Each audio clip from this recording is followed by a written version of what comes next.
2, 1.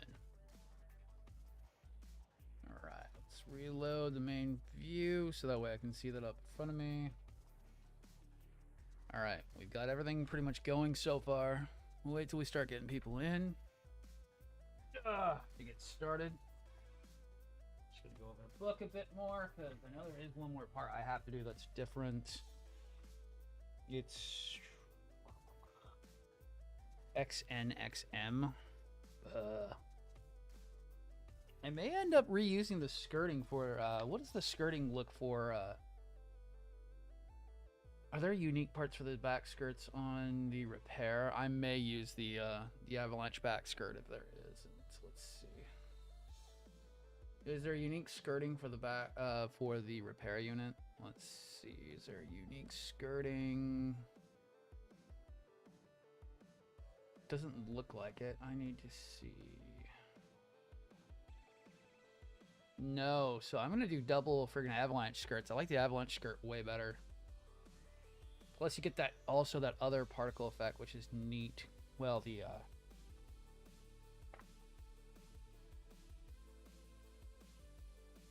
what does that plug into then?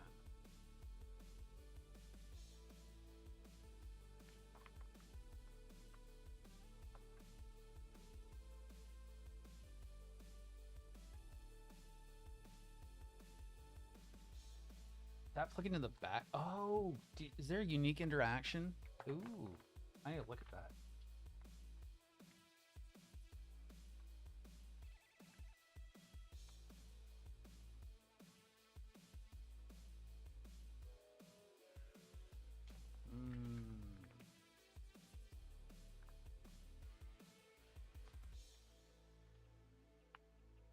Oh, it is. It is a unique interaction. Yeah, we could still use it. I don't have to use the silicone part. I just like the back skirting for the avalanche set way better. Because then it goes to the weapons, what would I call that? The blade rack. Yo, what up, Richard? So, some progress so far on the big boys I've been working on. I don't know how much I feel about this plastic. It's not the greatest plastic in the world. It's ornery, it hates me, and getting so far some progress on it.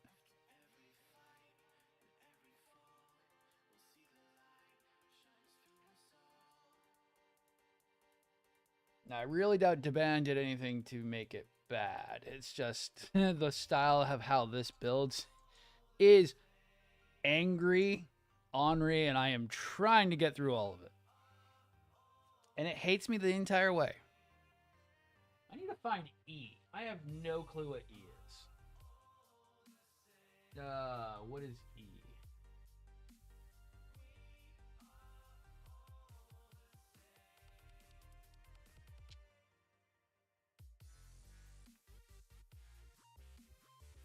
D, C, E. Oh, it's the off-white parts. Same one that came from that. We're gonna need these soon anyways. Okay, cool.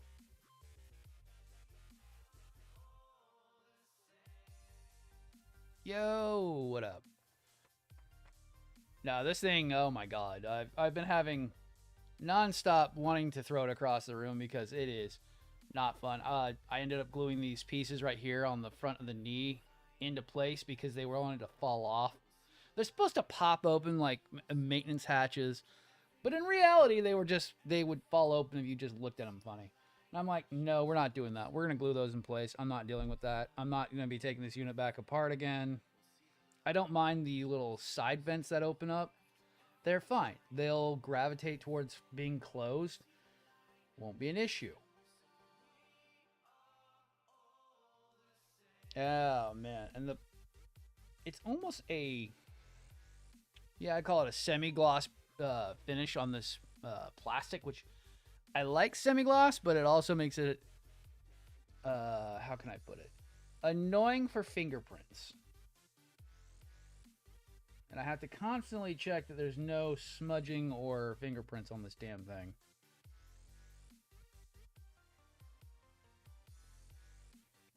Because once again, I have to do white mobile suits for some reason. It's like I have this bane of my existence called a... I hate white mobile suits because they're the easiest to show fingerprints in. And for some reason, I'm doing like 9 of them in a row. It's so much easier when it's like a blue or a black because they don't smudge for some reason. That plastic never has that issue. It's always white and sometimes red suits.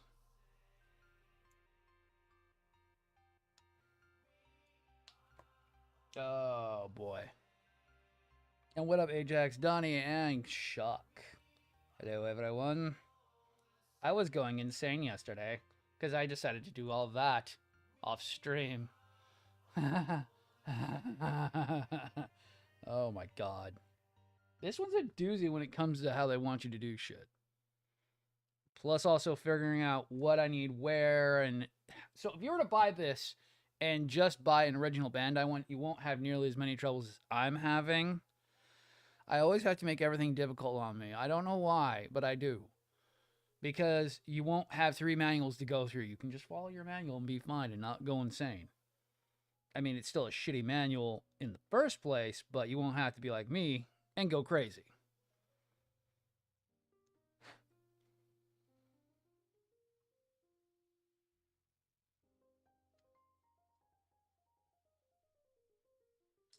But I have been slowly losing my mind over all the parts I want to do. Like, I'm not even going to do the original skirting on the repair unit. The repair unit's going to get the back skirts from the Avalanche. I'm just not going to put the hard plastic portion that's supposed to hook up to the sword rack. Even though I should probably do the sword rack for it. I don't know. I'm going to think about that for a little bit. Because I can make him look a little bit more insane by having a giant sword rack full of parts.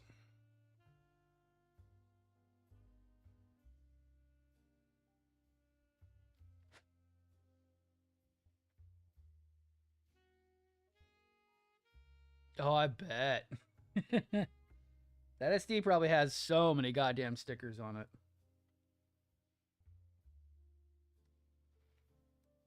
Just knowing how old that one is.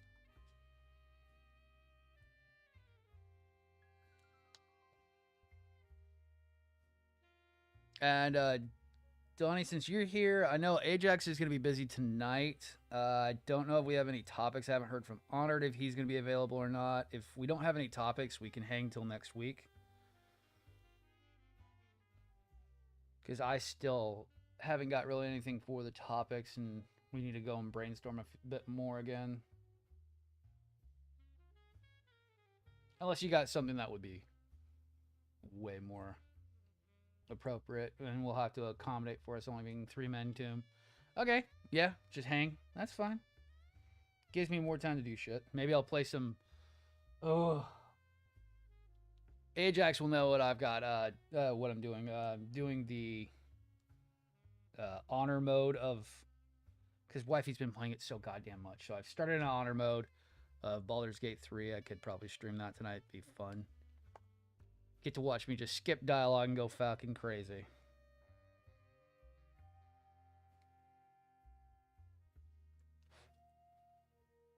And then when I die, eventually, I freaking lose my mind.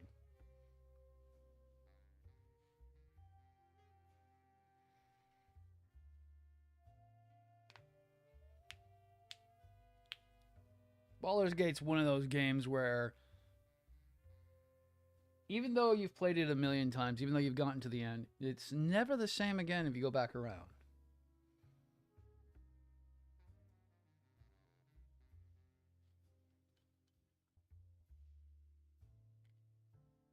Ugh, right? And then when you finish Baldur's Gate, then you need to go play Divinity Original Sin 2. Basically think Baldur's Gate, but more brutal. Like, Baldur's Gate is child's play compared to freaking Divinity Original Sin 2. Well, Baldur's Gate 3 now. It used to be more closer to Divinity Original Sin 2 difficulty in the alpha and beta, which is basically honor mode and tactician.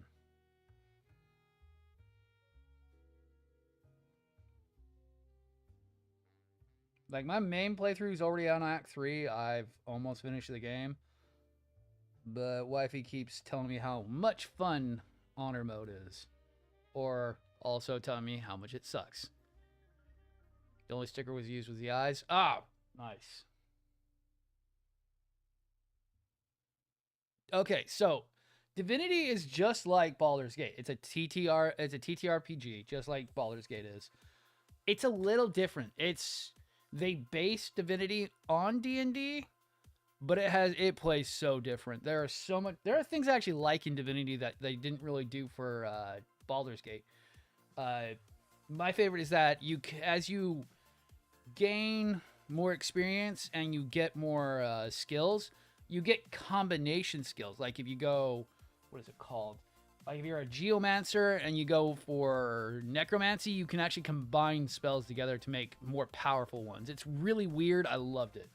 I love the idea of it, that as you gained multi-class skills, you got different stuff. It was always cool.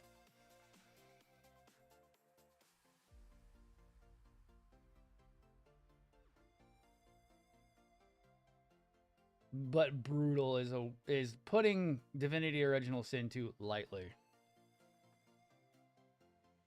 I spent 8 hours on the final boss of that game, and that was on normal. Constantly reloading, resaving, till I finally got the fight down.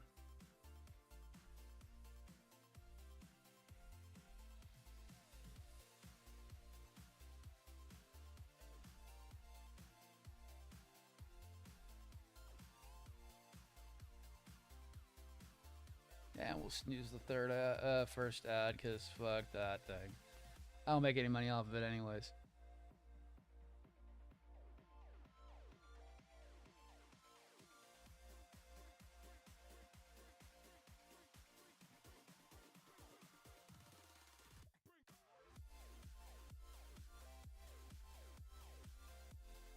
But yeah, I thought this was going to be the easy model. I mean, it is easy in technicality, but in reality, I think I think the unicorn perfectibility probably would have been easier than this one, doing these two at the same time. I kind of done goofed. And not in a ha-ha rumble way, a ha-ha more getting pwned.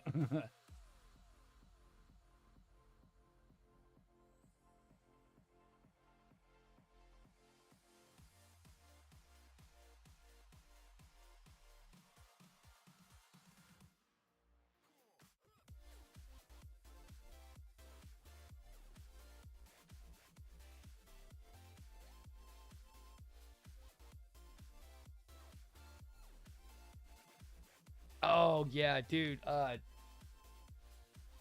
Yeah, the same thing with the high grade and the no grade.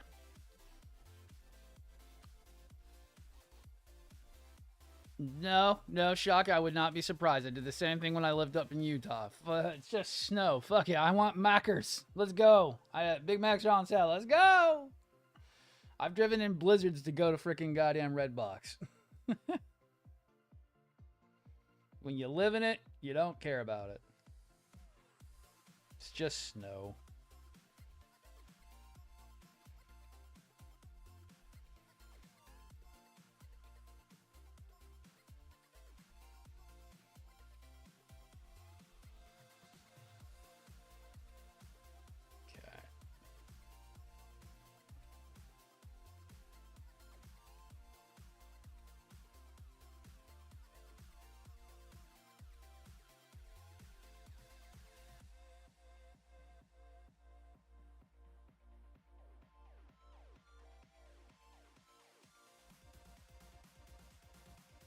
And hopefully I've got to go and I got to go ask about it. I should be hopefully on vacation in a week. In about 2 weeks. Well, the week after next week. Because it's the first of the year and PTO are reset, so I've got to make sure they know about it. And I am so tired from this freaking last holiday.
Yeah, keeping an eye on everything. Everything looks good. But hopefully I'll be done with this guy by the... I'm hoping to be done with this one by the end of February. That way I can... Well, by the end of January, end of February. That way I can get right on to the PG Unleashed. PG Unleashed. PG shouldn't take too damn long. The RX-78-2 doesn't have a whole lot of parts to it. It's the smallest of the perfect grade boxes. Even the Zaku 2 has a bigger box than freaking Perfect Grade Unleashed does.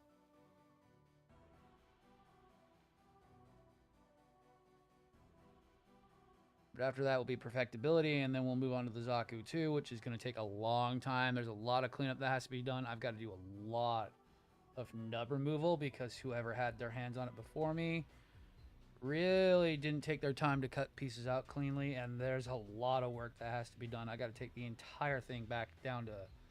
I basically have to take the whole thing apart. That's the issue. And start from scratch all over again, while keeping all the parts organized and hoping nothing breaks while I'm taking it apart.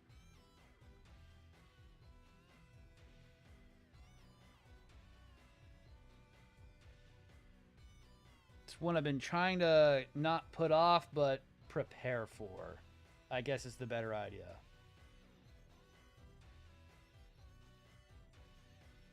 Because it's going to be one hell of a rebuild on that one.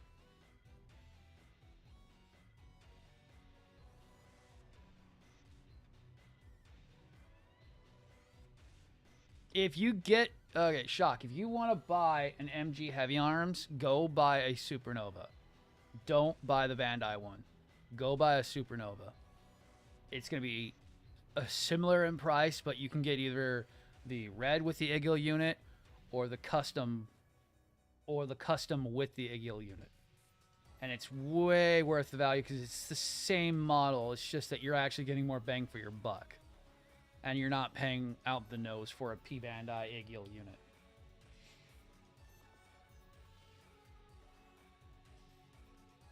Unless you're getting like a hell of a deal on one. Like if you're picking up like a standard MG Heavy Arms for like $30, sure, that's a great price. But if you're paying a premium for it, you might as well go get a Supernova.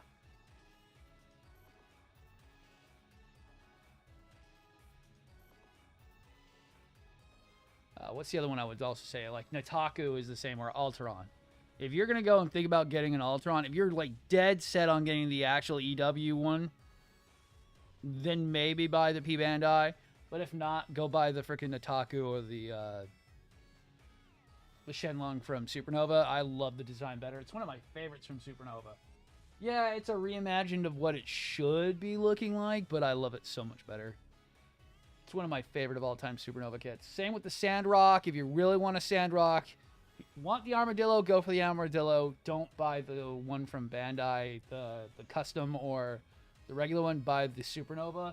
It will take a lot more practice. They fixed the mold, at least from what I've heard. Mine was really bad shape. I need to get a new one. I need to go back through with now the knowledge I have about that one's issue where you do need to take a lot more care and practice with it, but it comes out as one of the best looking custom Sandrocks.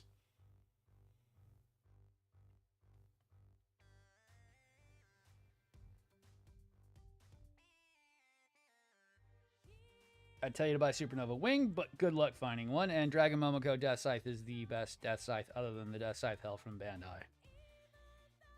You can get the Supernova Death Scythe. It's okay. It's not my favorite. It's just Death Scythe Hell with more scythes. I mean, it is a good idea that let's give him more weapons. Not my favorite.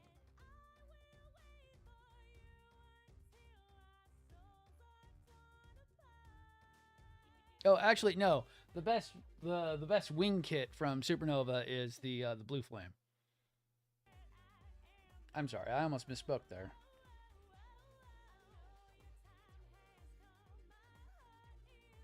I would say Snow White, but Snow White is just a copy of the metal build and is just a plain Jane wing kit with the custom wings.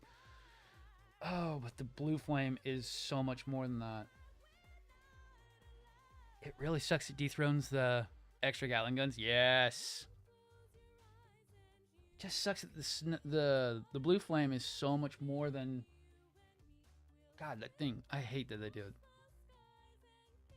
Yo, you have a lot. There's a lot to go from. If you get the ones from is it EW? No, it's DL. If you get the ones from DL, they're really fucking sick. They're just gonna be pricey because you joined the third party train too late on those.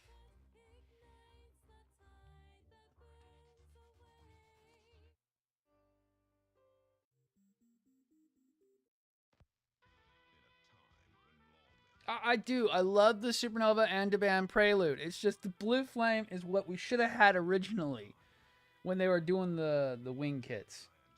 Because it matches the absurdity of the other wing kits, where there were reimagines of the wings. And the Blue Flame Hono is like perfect for it. That's the only problem with the Blue Flame existing, is that it is exactly what I would expect from Supernova to do.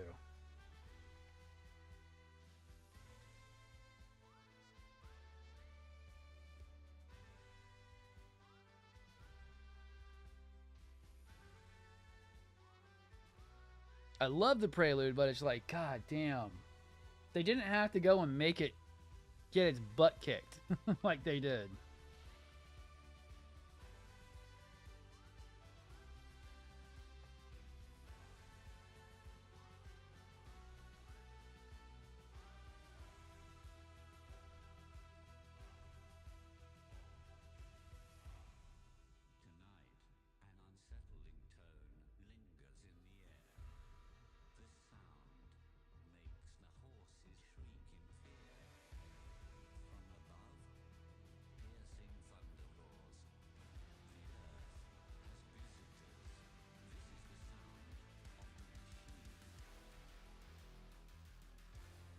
Oh, and I left my drink on the table, damn it.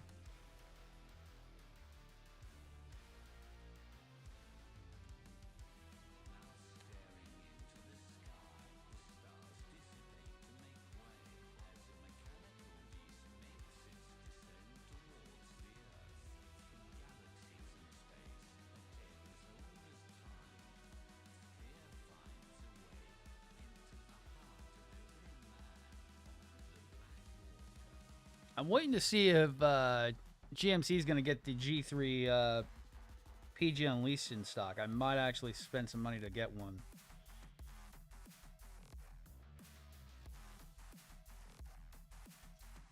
I'm interested in it.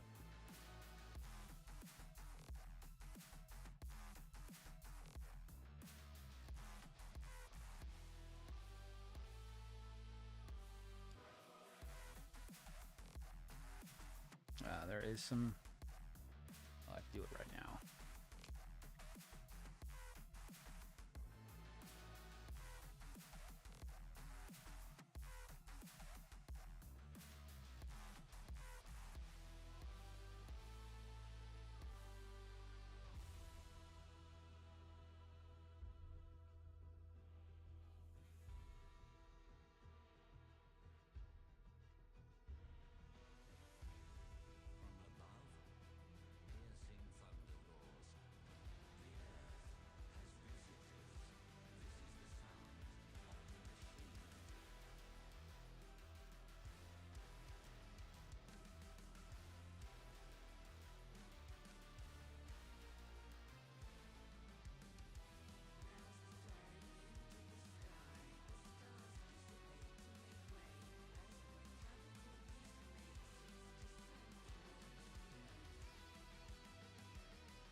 I'm still waiting on those new backpacks to come out. I don't know when they're gonna actually fully release.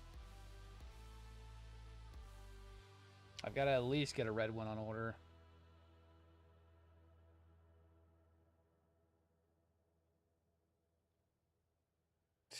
Still just see the announcements. We haven't seen them at the moment. Blue Flame is actually based on a what is it called? The Gundam Wing Blue Flame is based on the Wing Zero Hono from Build Fighters Try. It is a blue reimagined version of that one. It was only in a high grade format, but it's one of the best high grades from Build Fighters Try.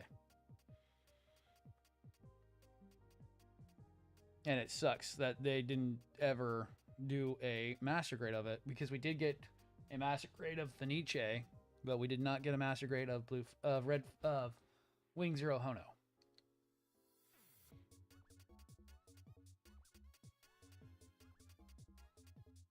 And yet Supernova went and said, "Hold my beer." Literally the whole reason why I bought it was I was like, oh shit, it's a master grade version of Blue Flame Hono. And I literally could not believe, and all the parts it came with. Sheer amount, I keep seeing people complain about that there's too many parts, not that there's too little of parts. It's more the complaint that there's too many parts for Blue Flame. That they don't know what to display it as.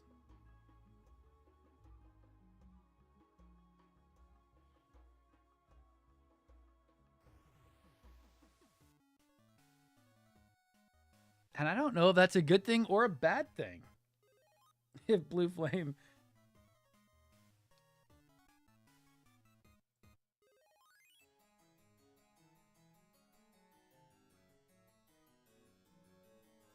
I kind of see it as a good thing.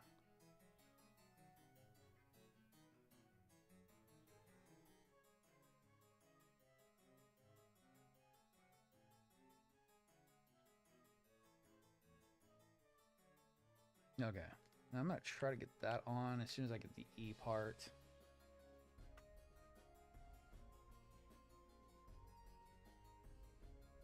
Today will be a very short day. Yeah, it will. I'm going until about 12:31. And I'm going to continue to work on this, and maybe we'll play Baldur's Gate tonight. Backpack, the flyer, the MA module. It's just insane. It's just insane. I mean, Devan did fire back and was like, "Fine, we will actually go ahead and build the Wing Zero Snow White Prelude finally." To kind of even out the field and make the shield.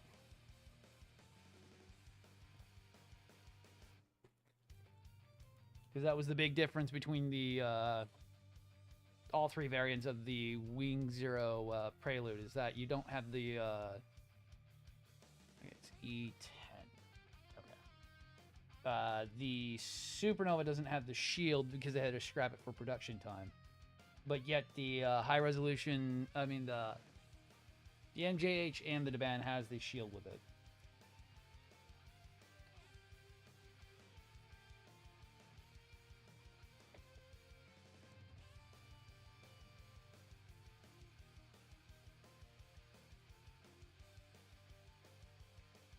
I still need to get an MJH.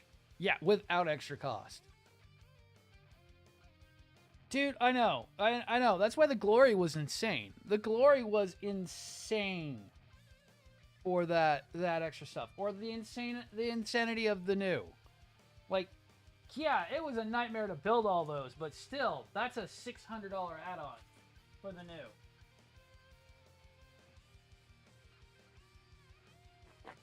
Those funnels run anywhere of $600 to $700 a piece. I will gladly toil away to build something that would have cost me double-digit kind of money.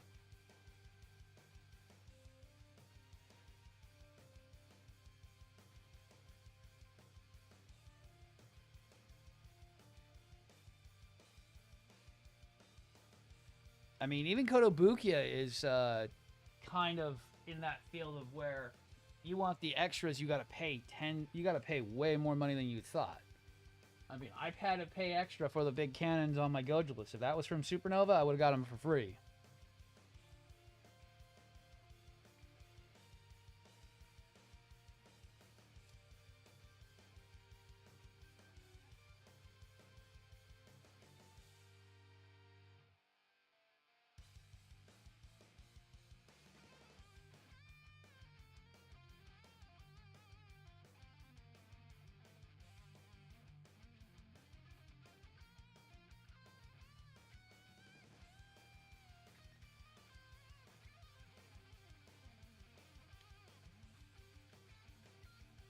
Yep, that's about what I paid for them. I paid about $60 with shipping.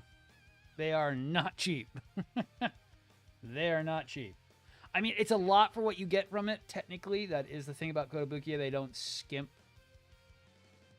But still, it was fairly expensive for those things.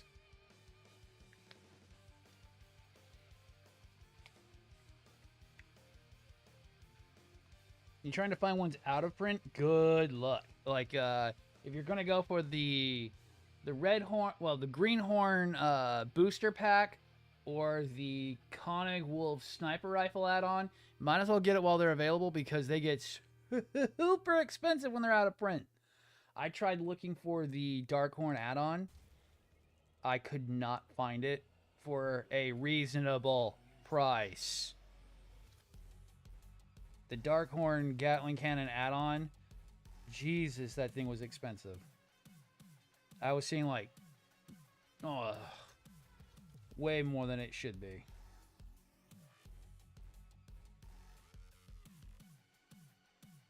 For what's probably like 3 runners.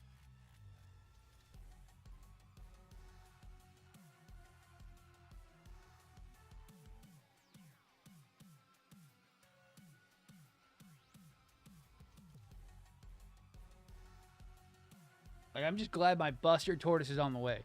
The Shadow Fox, yes, it is. The Shadow Fox is out of print right now, and it's probably skyrocketing in price. Shit.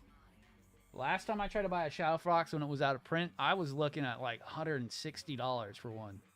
Because they can run that high. The Shadow Fox is that desirable. You have to wait for a reprint, and oh my god, that can be a long time.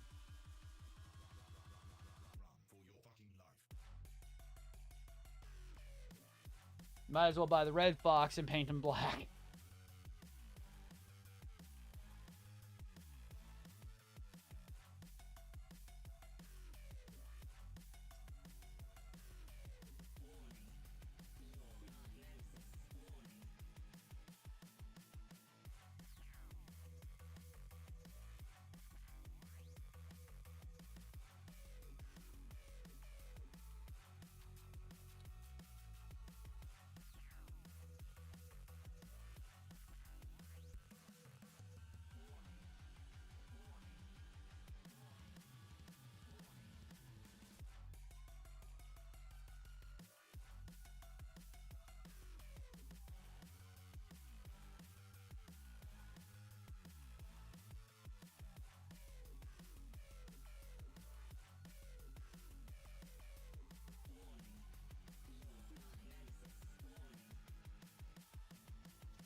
That's annoying to put in. Jesus.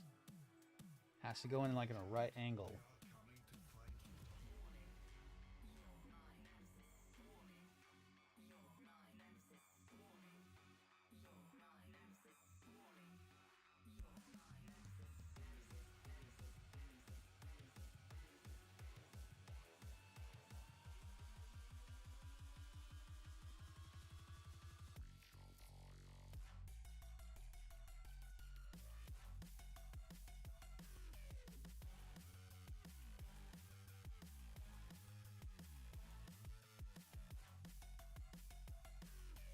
please stand right there.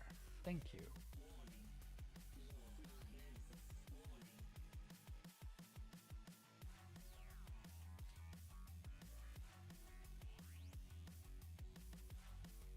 Ooh. They are a really nice kit. I still loved mine. It was actually a fun one. I didn't like the Command Wolf, and I loved the Shadow Fox. The Command Wolf was really rough. The Command Wolf was not my favorite. It looks great on the shelf, but it was not as much fun as the Shadow Fox was. I need to get Konig Wolf at some point. I just don't know when I'm going to have the cash for that. That would have been tax time, but that's not happening this year.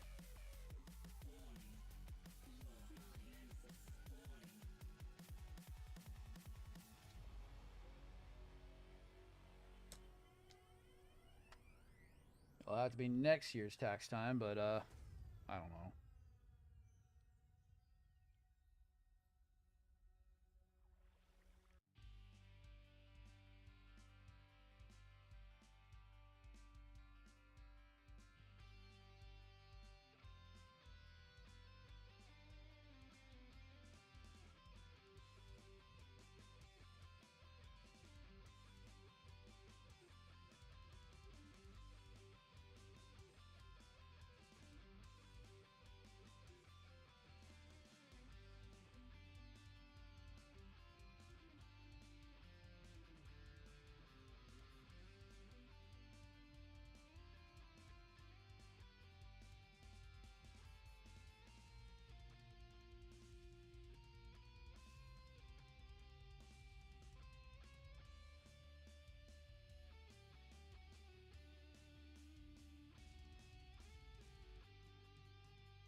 I need to get through all these perfect grades so I can get on to some of the project kits I got waiting for me. I've got a bunch of fun stuff that I need to get done.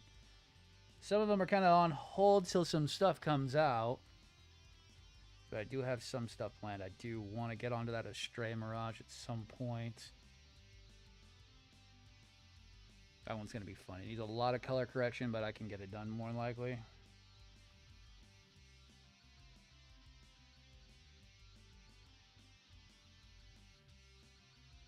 It's really not too much color correction.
Let's go something else.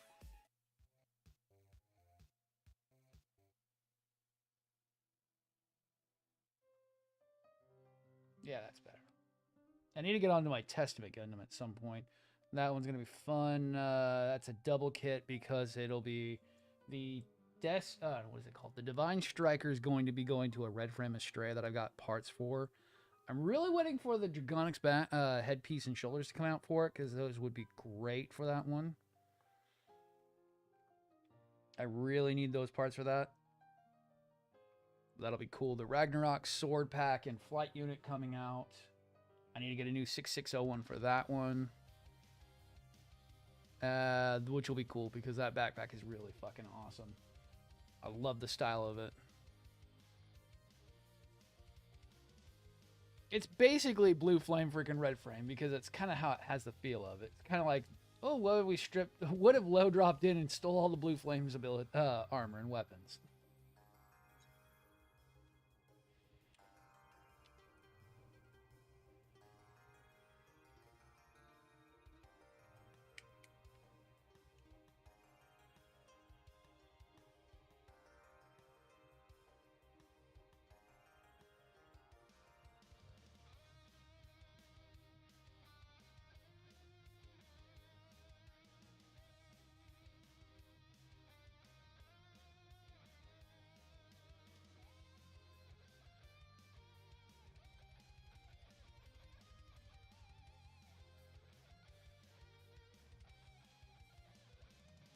Ah, crap.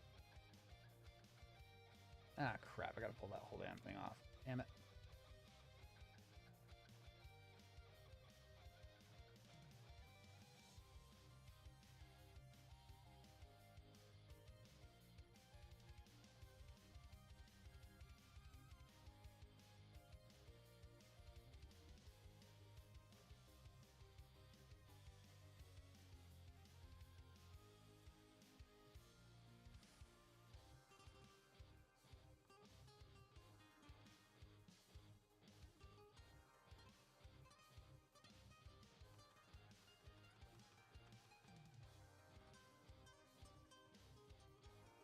So I will tell you right now, making a backlog is not something that you can do by buying a lot of suits. It's more buying stuff you want to buy and build, but then taking your time on large projects. Because that's how mine grew from what were we at in 2021, Ajax? I was at like fucking what, 20 if I was lucky. And then I started doing some of these bigger projects and bigger projects and bigger projects, and then we grew. Then I've gotten it over 60 plus kits that's in the backlog right now. Kind of why it's kind of why I'm not doing full paint jobs. Like I know for a fact if I was to do like full on like super awesome paint, so I'm glad I'm bad at it. I'd probably have like Drizz and have like 90 plus.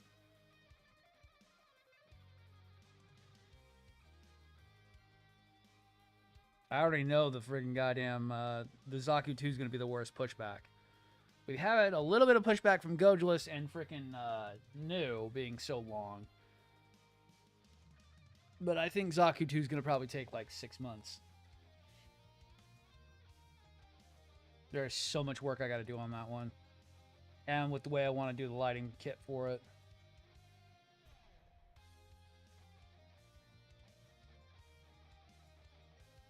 I want to do like flexible Edison bulbs and stuff on it, which will be cool.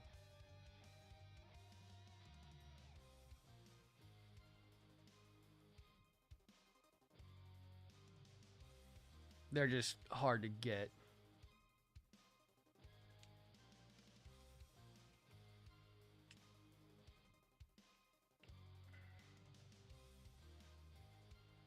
Is that really all the push I get on that? Gap distance. Yeah, that's all the distance I get on that. Nice.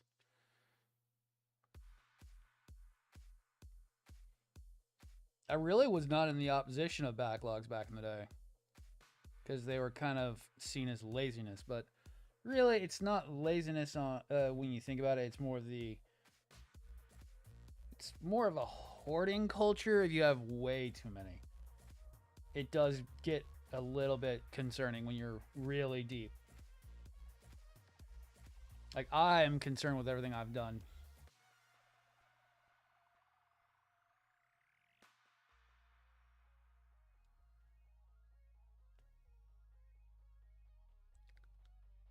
Right?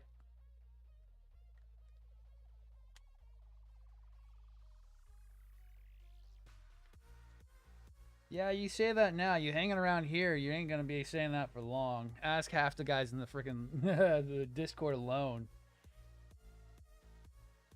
We don't push small things around here. We push big mobile suits. I know half of the freaking people on my server bought a freaking goddamn a Death Stinger. I know for a fact half of them did. I didn't even get a chance to buy one of the new Death Stingers because I was contemplating it for too long.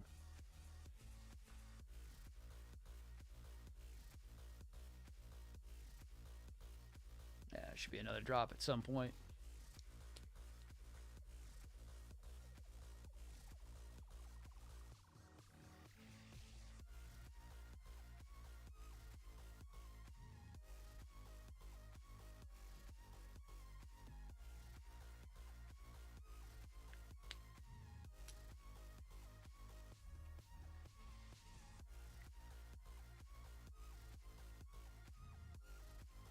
No, I don't like it. I don't like when backlogs are a flex. It's like it's not a flex. It's how can I put it? It shouldn't be a flex of wealth and more power. It should be a flex of taste. If you've got a backlog that's full of your favorite mobile suits or things that you actually like, good on you. It should never be a flex of wealth or power. Like a bunch of other people do.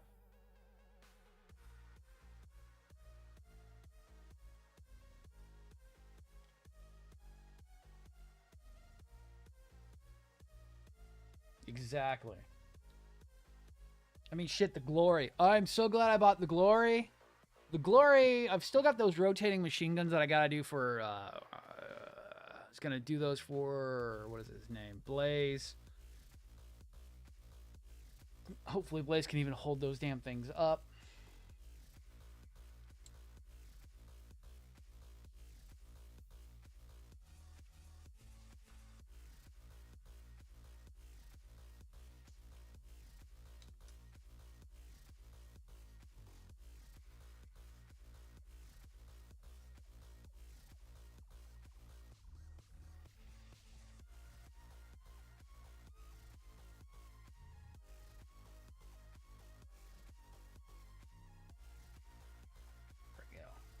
Now that I know how those go in, it's so much easier to do it that way.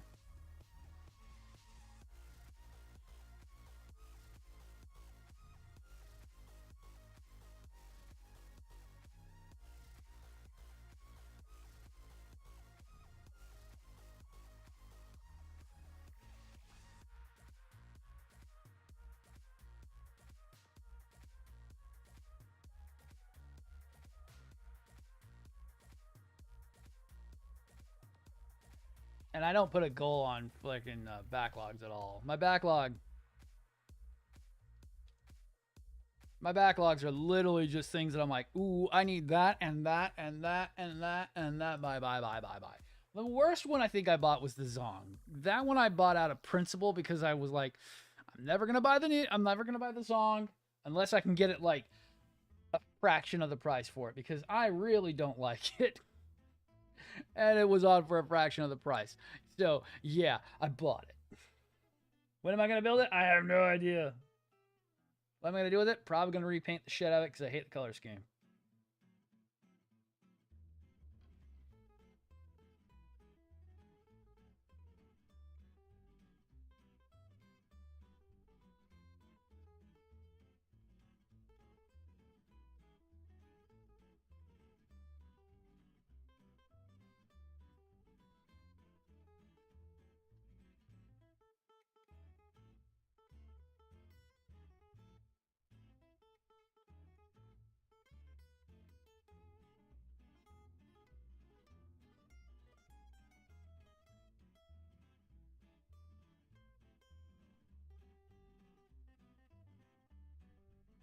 Mostly doing it so I don't go to my wife at some point in the year ago. Hey, do we have the money for it? Right. Dude, the concert Saku's really fucking good. I cannot believe Bandai charges as much as it does for it. It is like a Re 100 when you look at it. And it's like, wow, why do they cost so much? It could be a fun build. I just don't like the color of it. I'm still probably gonna repaint it in freaking char colors. I don't like the color scheme. And honestly, it's just I don't know. I'm always so weirded out by the freaking head. Even when I watched the show, it was like, oh god. And I barely even watched that last episode. So Donette, if you're gonna get some of the Zakus, the best ones to get is Concert and Blaze. Concert, Blaze, and then get one of the wizards. Or warrior wizard combos. And that's like the best. Just because it's neon pink. Yeah. Slash is just you're going for the freaking twin beam axes that it has. And the Gatling guns.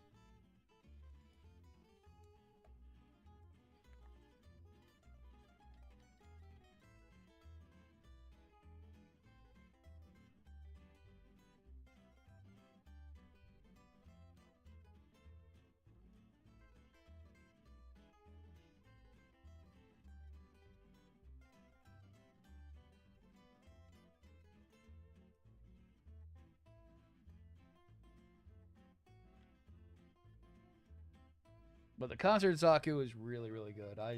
I'm so glad I finally got one and I didn't pay $1 million for it. Same thing with Blaze.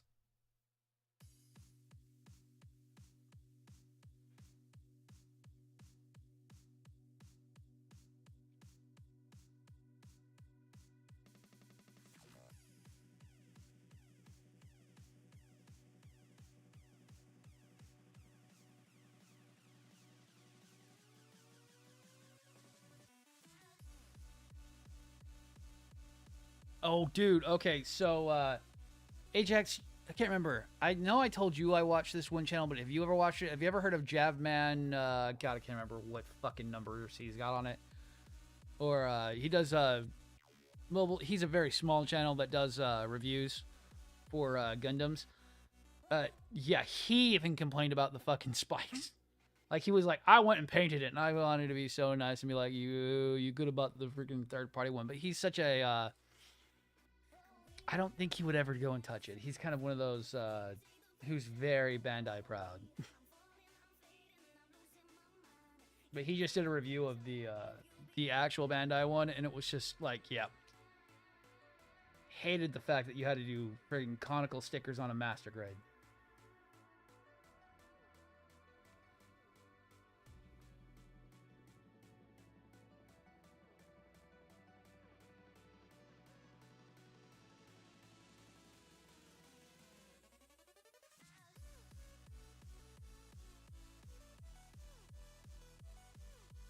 Yes, he will. He was still mad about it. Oh, his reviews are fucking amazing. Boy does not let Bandai get away with anything. I love him.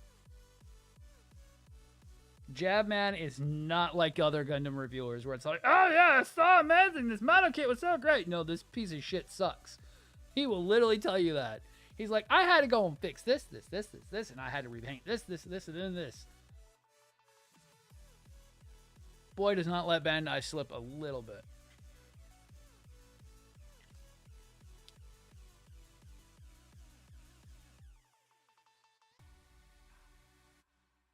He may be a Bandai purist, but he's not a Bandai Bible thumper. That's the best thing about Jabman. It's the Bandai Bible thumpers who always get me more. But Bandai doesn't always do everything perfect.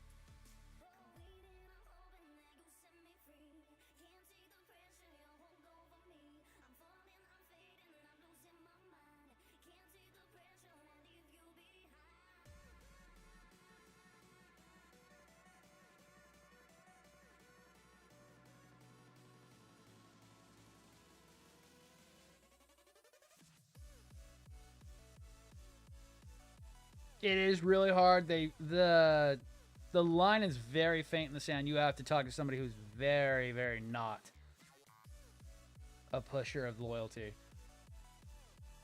Because I have to say, I was there for a little while. I was a purist for the longest damn time.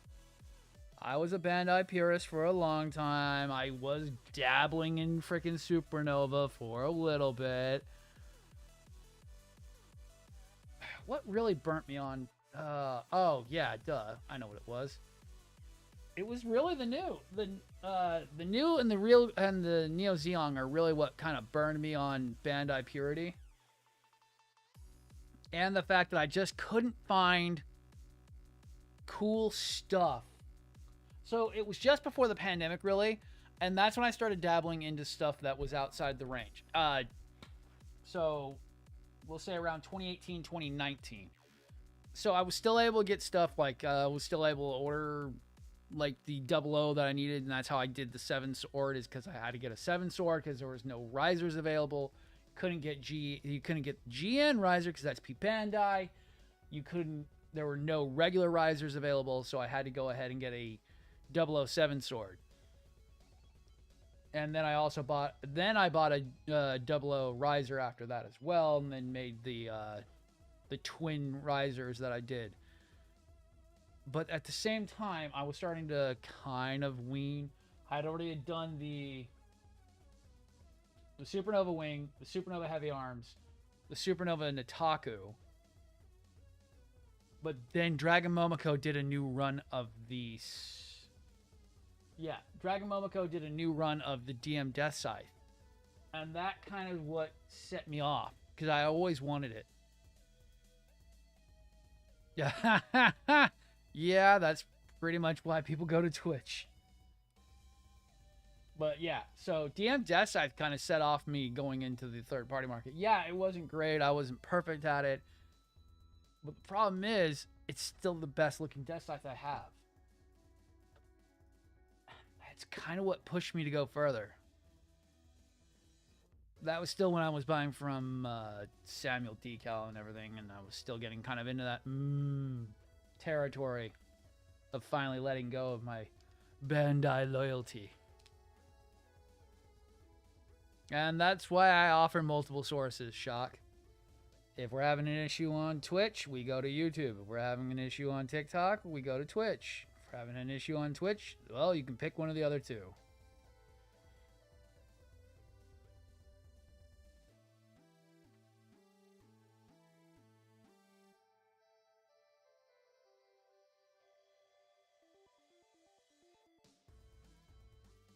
Yeah, I know it should sound way better on Twitch, but it's with it also being a different POV. Well, same POV, just different layout.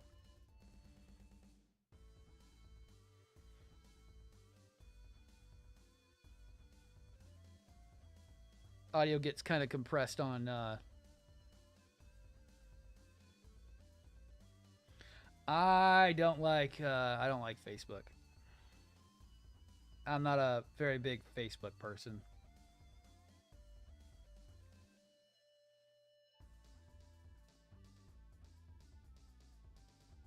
Facebook, Instagram, and Twitter can all bite me. I've gotten so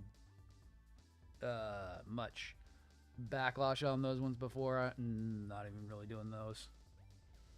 Especially Twitter. Fuck Twitter. Oh no, I used to have Kick running too. Kick's a small platform that got started not too long ago. But it was great when it first started, and then we saw negative growth later on where I got to a certain point where I wasn't seeing more people come in than what was going out or time spent doing it. So it was like, and it was killing my computer because I was running 4 sources at one time. And it was pushing my computer pretty hard. It's actually what probably ended up killing the water pump. That 5-year-old water pump was not having that. Pushed it to its freaking breaking point, and I had to replace the water pump. But we don't do Kick anymore because it's kind of a dead platform. I was seeing negative views, and it was just like, nah. I was getting more views on YouTube. The 2 or 3 views I get per stream on YouTube was more than I was getting on Kick.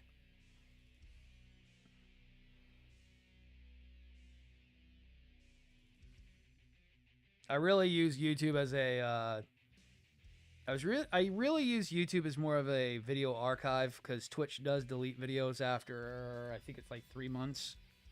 They do delete backed up previous broadcasts after a certain amount of time where YouTube keeps them up forever. So YouTube's more of an archive than anything. I do post there once in a blue moon. Shorts are fun. Pretty much the same content that I produce on TikTok.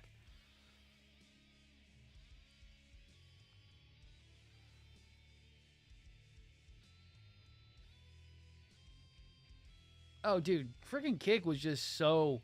It was good. It was neat. It was new.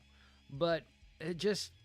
It didn't live up to the hype. They didn't promote. They were going so slow on implementing features that should have already been installed. They didn't push creators like they should have, and they weren't really pushing their own selves as well. They went the route of like what was that one? Oh, they went the same route that everyone tries to do. They try to emulate what Twitch did and just buy people off to get big views in, and it just doesn't work. You got to have that organically flow in. Big creators will get people in the door initially, but if you don't have the settings and you're not getting the people, the viewership they need, they're not going to continue to use your service. I'm not going to waste my time with a dead service that doesn't get me any views.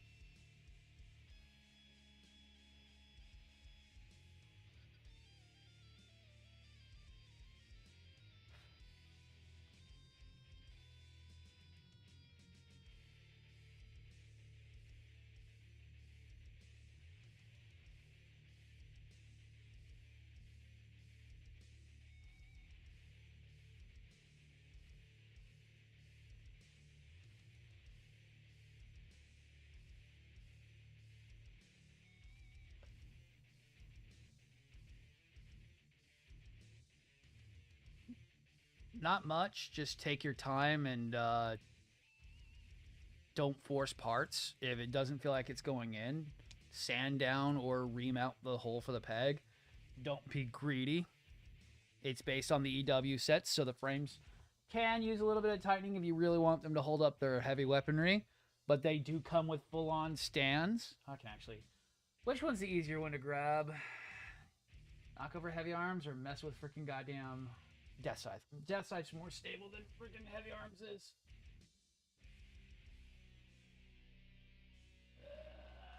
Let me see if I can get him. Give me a second. Death Scythe, you are not supposed to be that far forward. Why are you so far forward? Thank you. So the Supernovas all come with this stand for the most part. The only one that doesn't is the Supernova Heavy Arms Custom Igil. Is the only one that doesn't come with the stand.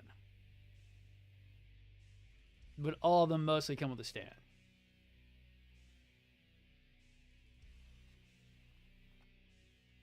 And that's the Nataku White.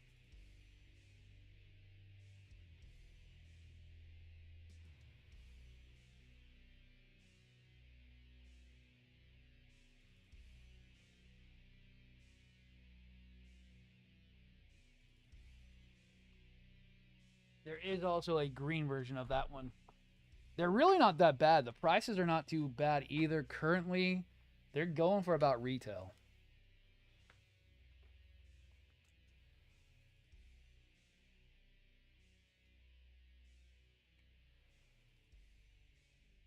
They are mostly ABS. Please take that to note when you're detailing them. Do not use anything that's acetone based on the bare plastic. You will destroy your model.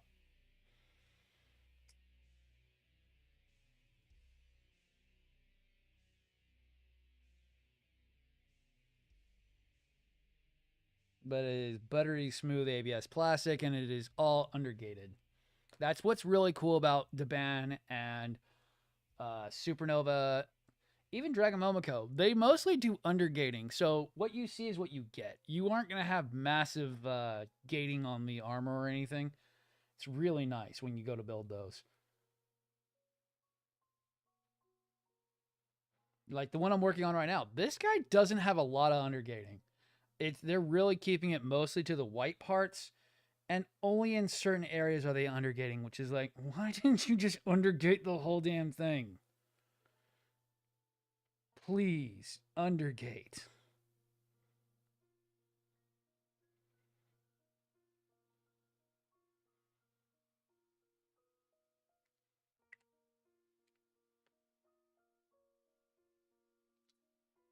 It's kind of the standard that we live by. It's like, if you can undergate, you might as well do it. And sometimes we don't get that on every model kit.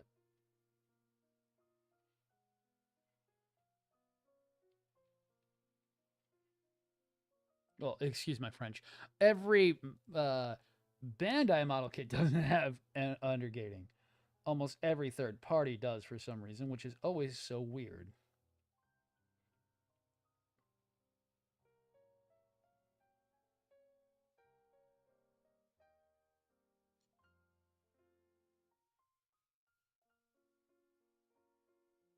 Ooh, that's a good topic.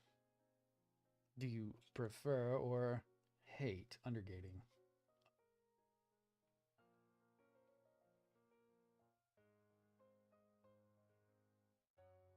I mean, it's a no-brainer question on that, but it's a talking point.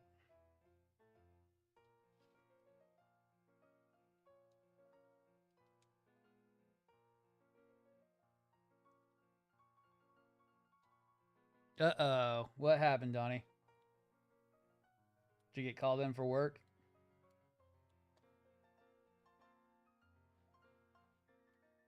Oh! Actually, I can. So give me 1 second. I can actually grab another part so I can show you the difference between undergating and non-undergating. Where'd those gray parts go? I gotta get a couple pieces off them anyways. Yeah, I can actually do it off that one. I gotta clip that one out. Oh yeah, there's actually a great, this part's perfect for it. They actually have gates, undergates and normal gates on this. So undergating is a really nice thing to do, especially when you're doing model kits. Well, when a maker makes model kits. Let's zoom on in here. Make it easier for you guys to see. All right. So as you see here, we have 3 gates on this. We have 2 of these ones that have a very focus. Very odd style right here where you see that little tab that goes underneath the unit versus the one on the outside over here.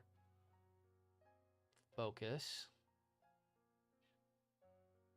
Where you have your normal one right here. This is just a normal gate. It goes on the side or it can be on the middle of the unit. An undergate will always be on the underside and have this little tiny tab that you cut off and then you smooth the backside out of it. And it always makes it great because you're not ruining the face of your part. You can make a mess of an undergate and you won't be any worse for the wiser. You can just cut, smooth off an undergate, and you'll never know. Where a regular gate, you're going to have to smooth it out. Make sure you don't make a mess of it. Don't make it too much of a mark. If it's on something like a headpiece, you're going to have to sand it for 10 years. It's really a nice technique for making it so that a model can be done quickly. And look better, so there's no nub marks on the face of the armor.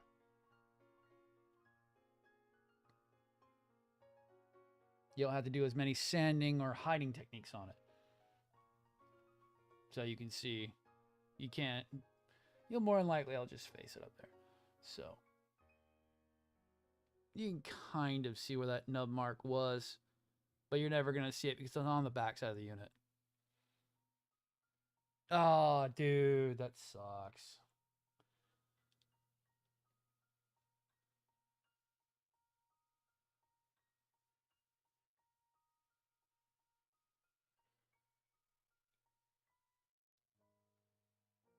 It should be a standard. I just love how it's not a standard. Bandai made it. Undergating came in with real grades. That's where undergating came from. What? Oh, there's a good explanation. There are some times when undergating can go too far. Uh, so it's a very specific kit. There is the Death Stinger from Supernova ZA. there are little rings that go on the outside of the 8 legs and 4 pincers that you have to do. And they're little tiny rings. And there are about, oh God, how many were there? I think there were 4 per leg. So there were like 48 of them. And they were all undergated with 4 gates on the ring. I spent 6 hours cleaning, detailing, and putting those stupid little rings on.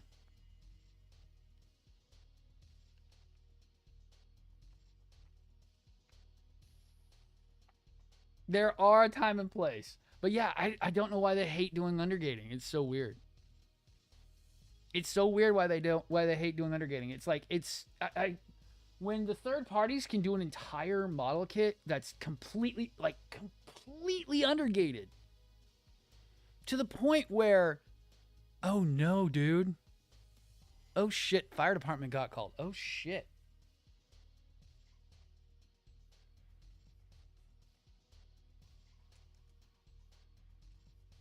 Dude, I hope everything's okay, Donnie. But yeah, like when Deban or Supernova can do an entire model kit with undergating, it's like, then what the fuck is Bandai doing? I mean, I know what they're doing. They're rushing everything. They want to get everything out as fast as possible, and they want to spend as little of time on R&D and make as many as possible with as minimal effort that can be done. Where the third party guys are kind of like, they have to up their quality to, I mean, it feels like that they want to have their quality be higher than Bandai so that they feel more approachable for both having the best price and the best quality. I mean, I've really seen the third parties step up with being way more amazing, way more approachable.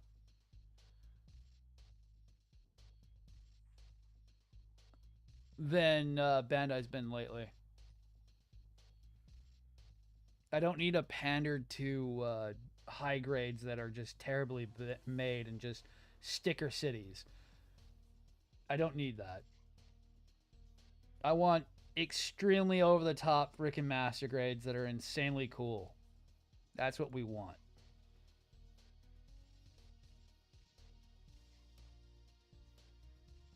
That's what we've been getting from the third parties lately.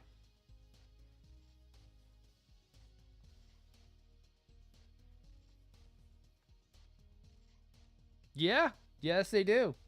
Shouldn't be too expensive either, if I remember right. Should be around 70.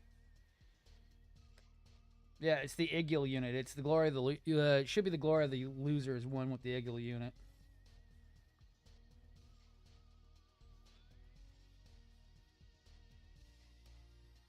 Ooh, nice.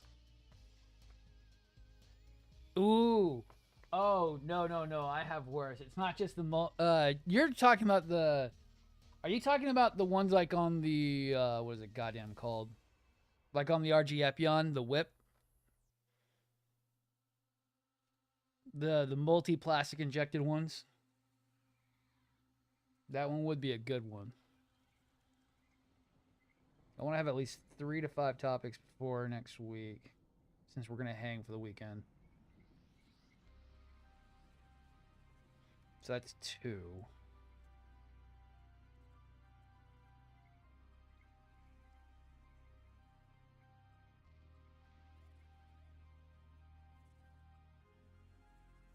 But yeah, why they don't do the multi-injection. A good one's also the what is it called? The RJ Avas had that a lot, where they did a lot of those cool, kind of almost pre-made parts that were multi-color injected ones.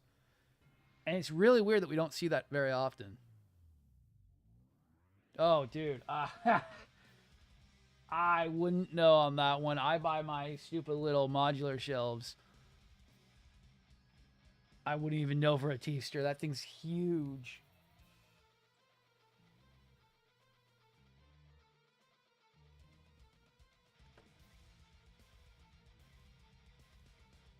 What kits would be great options for?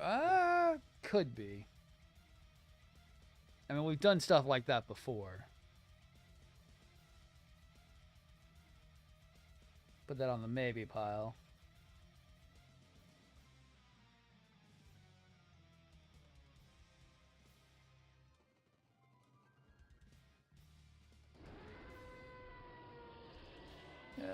Shuttle 92, thank you for the follows. Hell yeah. You're doing pretty good on Twitch today. Oh yeah. As always, if you guys want to get more model kits from my ass, because I just shipped off an RX-78-2 Perfect Grade Unleashed for this year's giveaway during December, I do need help because we are poor here and we buy too many model kits. So unfortunately, if you do want us to give away more shit, please either join the Patreon. It's only $1 if you really want to. But if you feel like giving more, they do appreciate it. Or subscribe here on Twitch because I could use the help. If we could get more, we can get all the way up to the old goal set that doesn't exist anymore because Patreon's kind of stupid and got rid of one of the main features why people even looked at stuff. We reach the main goal of like 500 again, we'll start giving away perfect grades every 6 months. I mean it. I'll do it. I'll even find the really super expensive rare ones. I'll find everything. Just so I can get it out of the hands of those people who want to hoard them. Because I'm so sick and tired of whenever those drop and those get freaking gone in 2 seconds. I want to hoard them and share them with everybody. Ah, nice. Yeah, TikTok's acting weird today.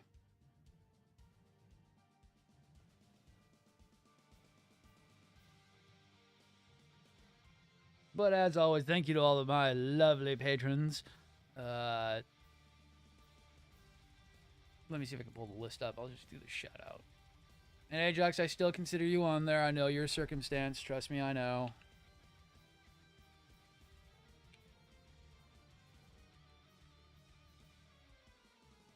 Yeah.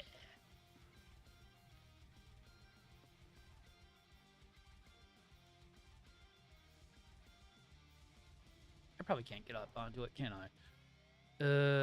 No, I'd have to actually go to my dashboard and log in. Annoying. I need to redo the list again. And to all my subscribers, guys, thank you very much for still subscribing because all the help is needed to keep this bitch running and I can't afford everything on my own. And I do want to give more model kits away. We've got to get some more income rolling in so that way we can do more.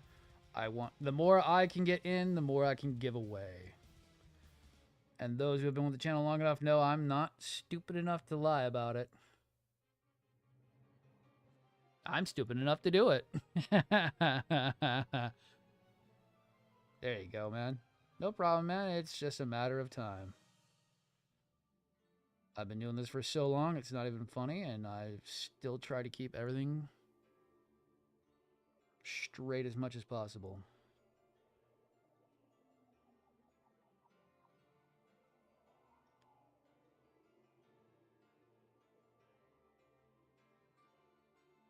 I have stumbled, I have fallen, I have picked my ass up off the ground so many damn times. It's just an act. It's just commonplace for me to sit there and be like, yeah, we can do it again. I can do it again. It's not even that hard. It just takes a little bit of time and effort.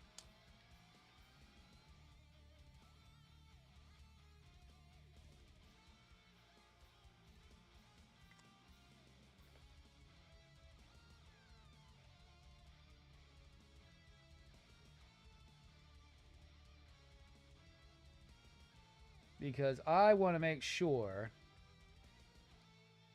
that I get you guys the kits you're looking for. Find the ones that you want. And be sure to tell you the ones I find. Because unfortunately, I may not be the biggest. I may not be the best at Gunpla. But I will damn sure will be the loudest motherfucker in the back. Making sure that you get the model kits you want. While also having a good time. And also calling out the bullshit.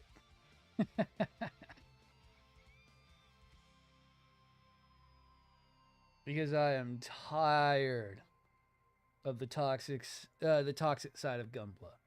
It's so annoying that we have to sit here and play this freaking dude bro masculine game. I don't give a shit what you got. Let me sell you something better.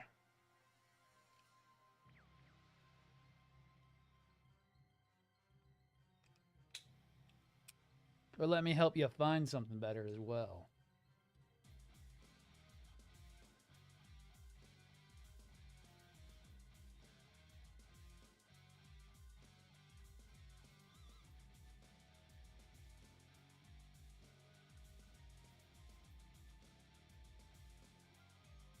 YouTube is such a pain in the ass, though. God. My problem is I always fucking format my videos wrong. I still got to get a video done for the big boy. I'm not going to be moving him. It's just going to be my final thoughts on it. Of course there's an ad right when I start fucking talking. I hate you, YouTube. I mean, Twitch so much. You guys suck.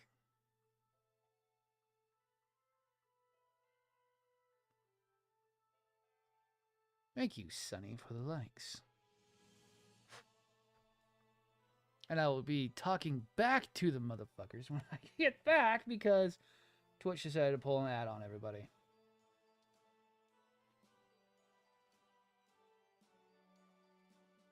And yay, everyone's back. So as I was saying,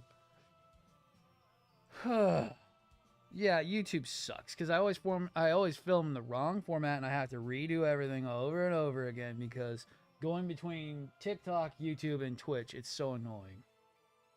Oh yeah, that's right. I gotta film in 16:9, not 9:16. I gotta be doing this. I gotta format in this version. Get it all done here, then re-edit and re-edit and re-edit.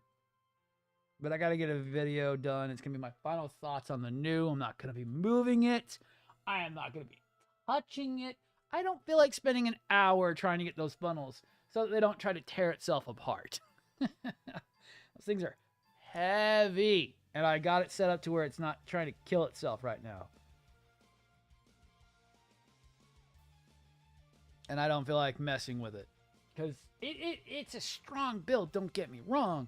I just don't want to mess it up. That's my problem. My stupid ass will probably break something. I'm not touching it.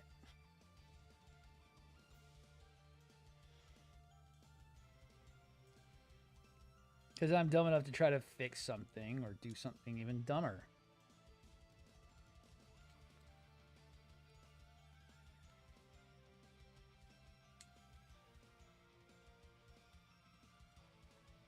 You don't go running.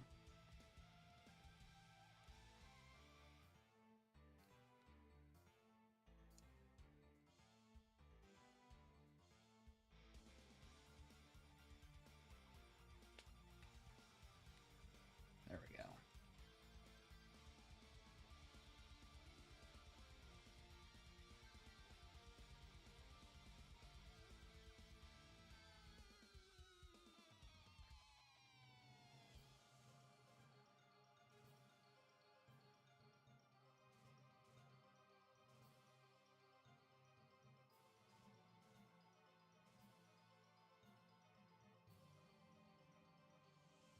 Getting better.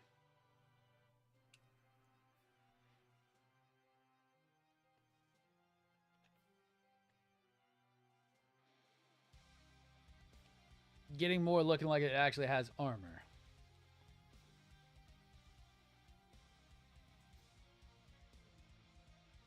Still a few more pieces left on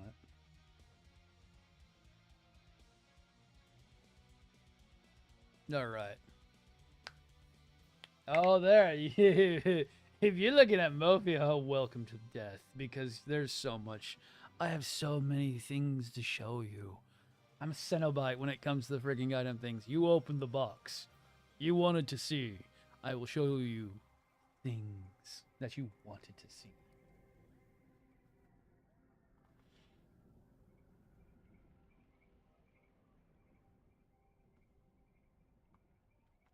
Oh, back to O.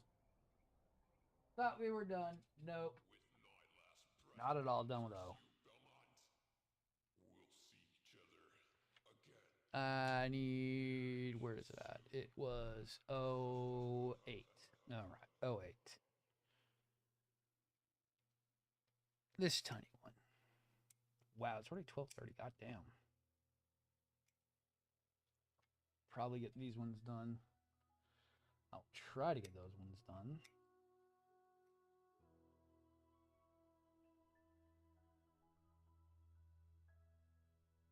Oh, that's where that goes. Okay. Neat. Yeah, then 017, which that should be 017 is, yay.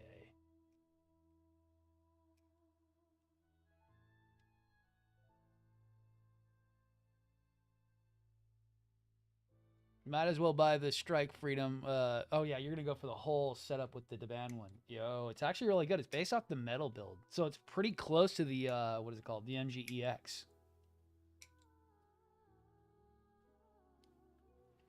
If you go with the Deban one. What's another good one on there? Oh man, if you're gonna dive into band territory, you might as well go for a Red Frame Power Red. Wink, wink. I wonder why. There are so many on there that are insane.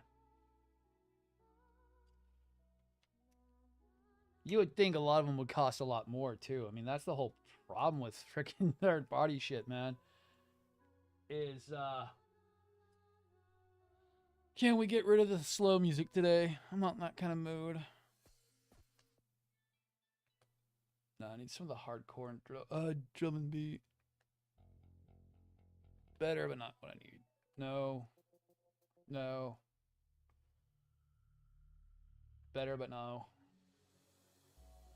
Yes, there we go.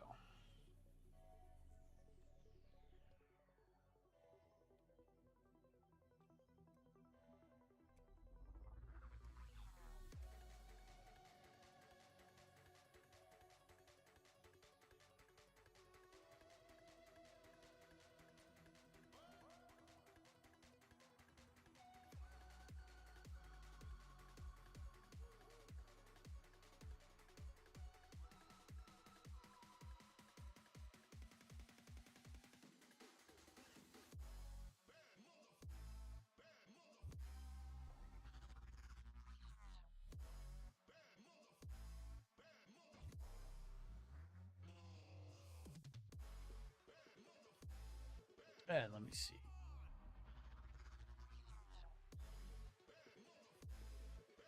No, Astray is really. You want to know why they keep making it? Is because of the fact it sells. That's the thing. The reason why the Astray exists. If you know the reason where Astray comes from, Shock, you should know that it should only be a P Bandai model kit. It really should, or a very rarely produced model kit. It is from a side story of a seed.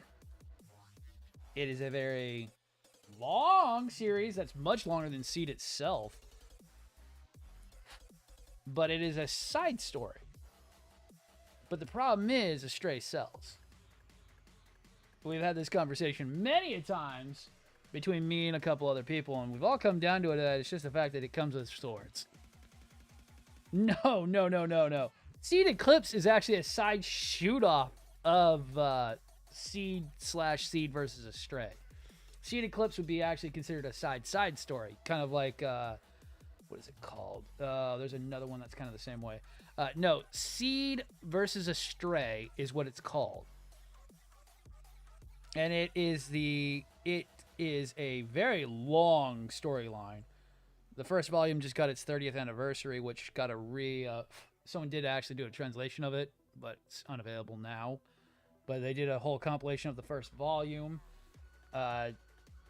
Basically, it's the story of the Astray prototypes, which is what is Red Frame Astray Gundam, the Blue Frame Astray Gundam.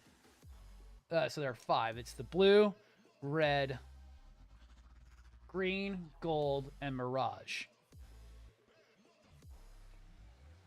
which is green, gold, blue, red, purple. Then we have Noir that comes in later on. It follows the pilot Low Gear and Guy Macro, who Low is part of the Junk Guild as a repairer / scrapper. And they were called to investigate the decommissioned station where the Astrays were held. And upon they find the blue and the red just left there. because orbit evacuated.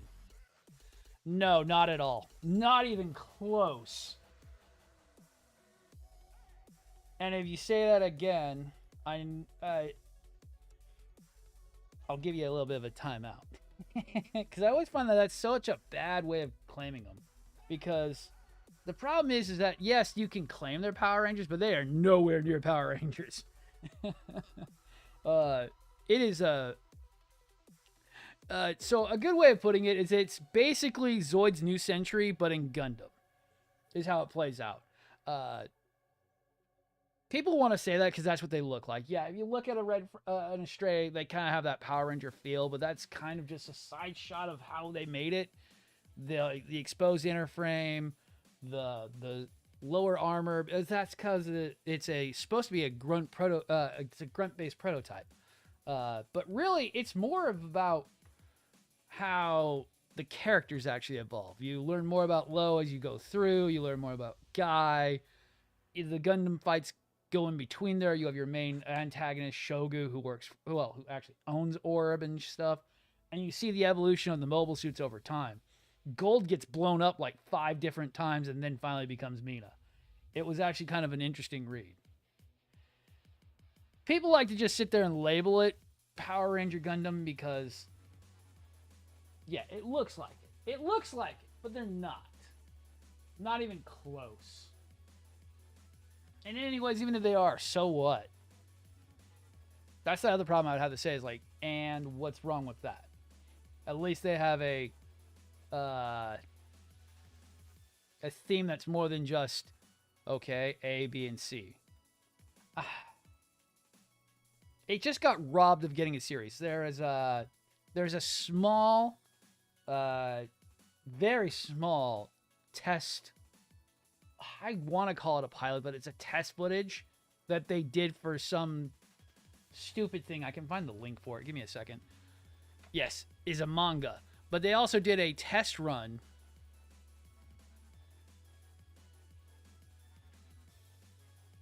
I don't follow Studio G.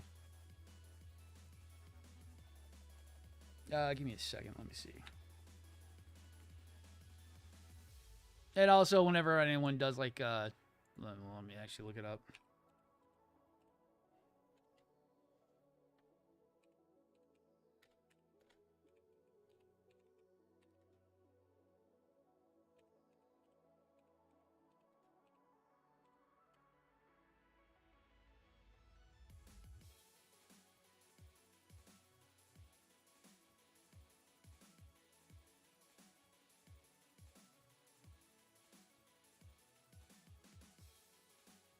Yeah, that's... No. Bad computer. Bad. I did not say go to it. I wanted to see the picture, you fucking idiot. Where is it? Open image in new tab. Thank you.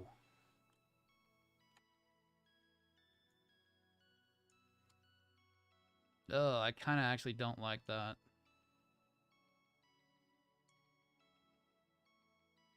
Yeah, not my thing.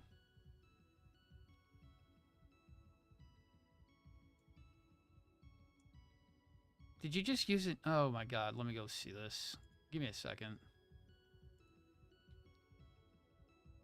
Did you just use an open air test bench? It's a modular test bench, it looks like. Yeah, you just use a modular test bench. That's really not that. Oh, and you just... Okay, yeah.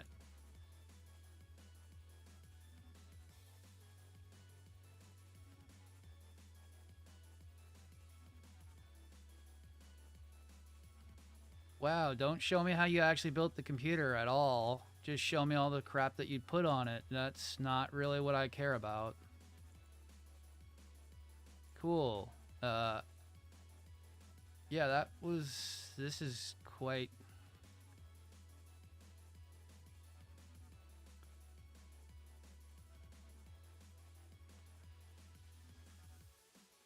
Okay, here we go. What did you even use? Did you do anything actually... Okay, whoop-de-doo. That's a really bad power supply. Why did you brush that? You just induced static onto that back plate. Why would you do that?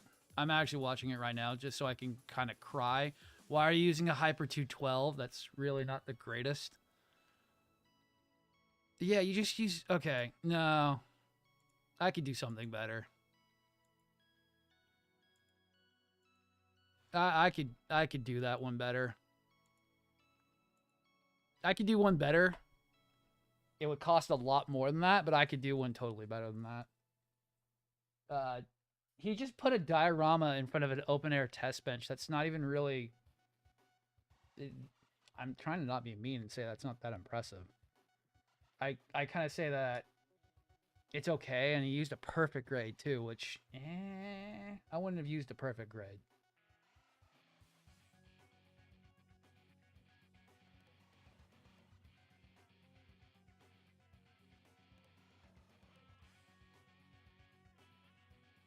And the components you use, I could do something a lot better than that. I'd need way more money than he spent probably on that.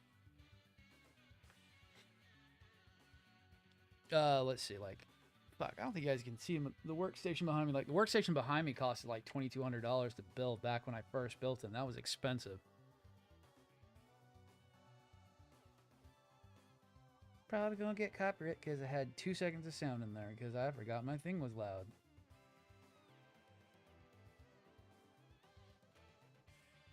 Yeah, he used mostly cardboard, that's fine.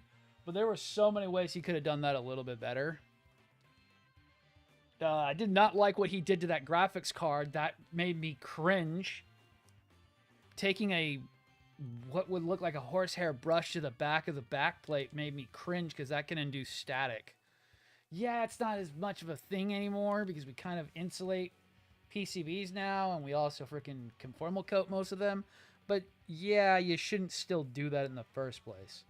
It's a great way of, you could mess something up.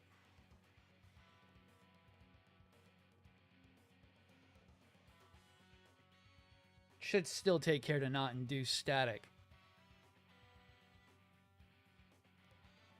And in an open air test bench, I mean, there are so many bigger cases out there that you could do shit with and make it look way cooler. I'd probably do a thermal take view would be the way I would do it.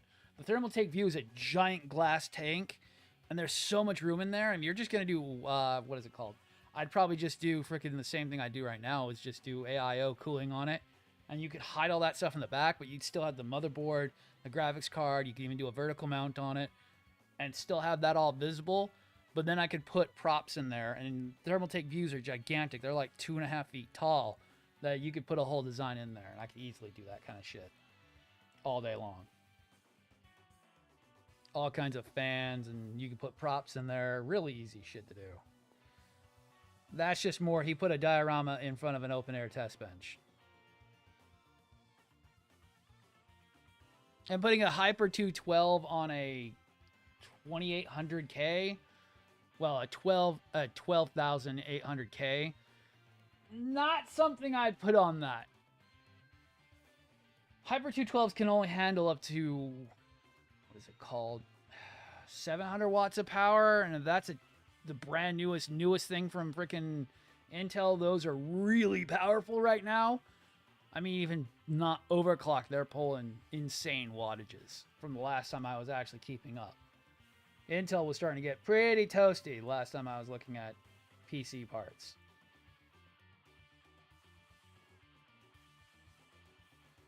So I'm not too impressed by that tiny little Hyper 212 trying to keep that thing under check.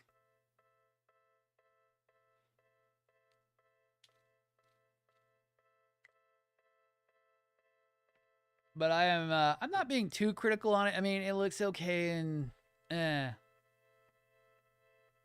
I was gonna do that with my PS5. If you do it, make it so when we build a computer, it's like if you're gonna do stuff, integrate it to make it look cool. Don't if you're gonna do a gimmick, make it look good. If you're not gonna do a gimmick, that's fine. You don't have to. Like my workstation. My workstation is a workstation. There are no lights on the damn thing at all. Let Later, dude. Have fun, man. Hopefully you'll get better, dude. Like my workstation, literally the goal was to make the most bland but nice looking PC there is, because it's just supposed to do there and handle all my shit. My gaming rig, yeah, it's a light show downstairs, but it's also got its own gimmick too. It's a small form factor and it's been kept that way for the longest time. And I love the case to work in. Been my favorite case to work in. But like if I'm going to do a Gundam build, really I'd be... If I was him, I would have gone do a char build. Go and find all the char parts, the char Aznable freaking motherboards and stuff that had come out a few years ago. Do that, or go and get the RX-78 2 parts that came out a few years ago. Yeah, you're doing this for a skit or a stunt, or you're getting paid to do it, but try to do it cool. I mean, if you're just going to do a black motherboard, I mean, fuck. It's going to look like every computer out there right now. When I'm building a computer, it takes 6 months to design one because I'm trying to get an aspect of what I'm going to be building. My wife's computer is a neon light show because that's what she wanted. It took me 6 months to design the entire build process. It was really cool in the process of getting it all done because we went with giant 200 millimeter fans because that's what she wanted. Well, that was what was available. We were supposed to go with a different case, but we went with the H500 CF, which is the airflow version of the H500. And we had to go with that one because that was the only one that was our secondary choice, and that was the one that was available. But we went with the 4 200 millimeter fans. They're insane. They spin really low RPMs, but they push out an insane amount of airflow.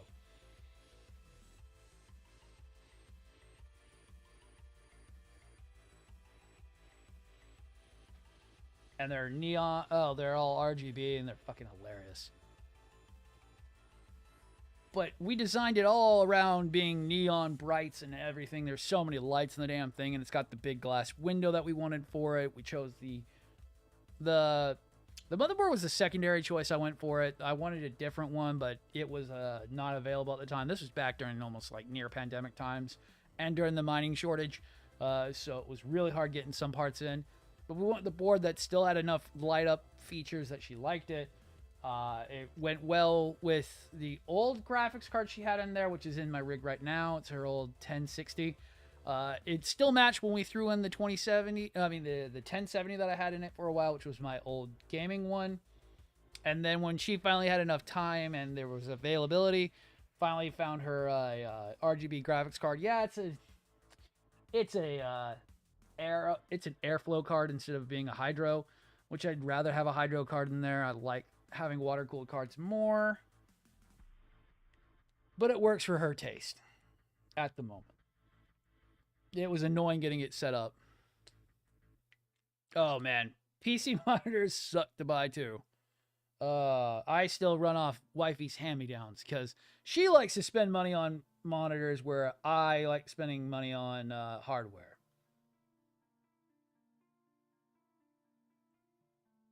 So I'm running off her old hand-me-downs, her old Samsung units.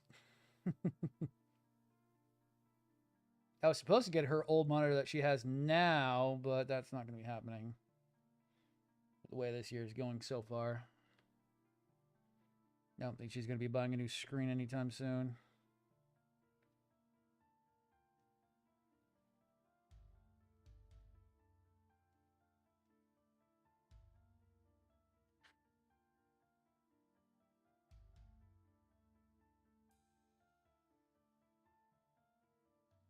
I will say this, if you don't have the hardware, don't push 4K unless you have the hardware for it. We are pushing 1440p on her gaming rig right now, which is okay. She's got the specs for it, but even then, it can be too much in certain games because some games aren't well optimized and it still can overload it. Cyberpunk was not as great as it was until they finally optimized it a bit better. And now she's doing pretty well with the 1440p setup. I'm not a big 4K pusher because I really don't find the need for it. I really don't. You're pushing way too hard for very little gain.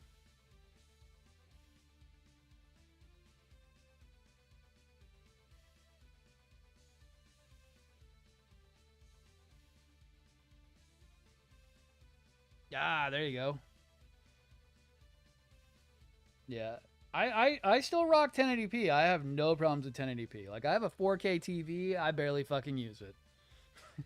I don't even play video games on my freaking big ass freaking 55-inch TV that I have in my room. I'd rather be playing on my Steam Deck, sitting on the couch, having a nice time.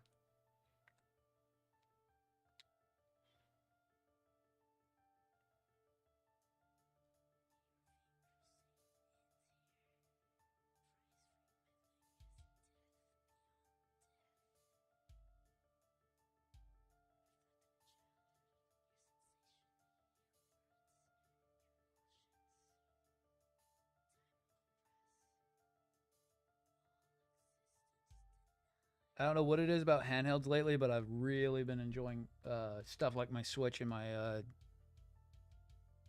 call it my Steam Deck a lot more in the last few years.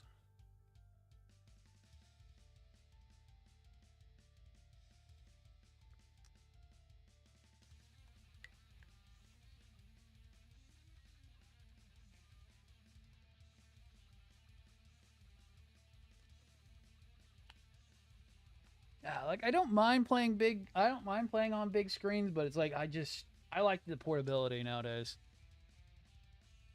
I like my portability of some of the stuff like what is it called? How cell phones have gotten so advanced. It's nice. I play a lot of stuff on my phone, not that I emulate in.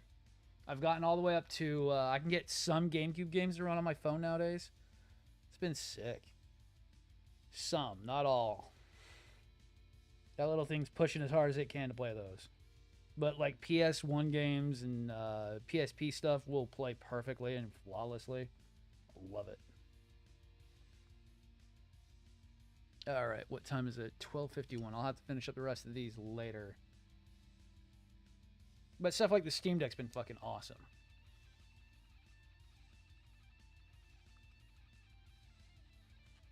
I don't know. It's also been the fact I've been having to do a lot of stuff either on out of town or away from my area. So, well, away from the house. So it's nice to have some portable shit sometimes.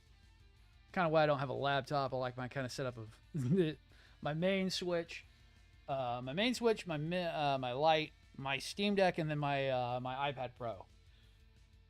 But yes, guys, I am all out of time. It's already almost 1, and that gives me just enough time to go and get things done before I get wifey Mick wants to tell me what to do comes home.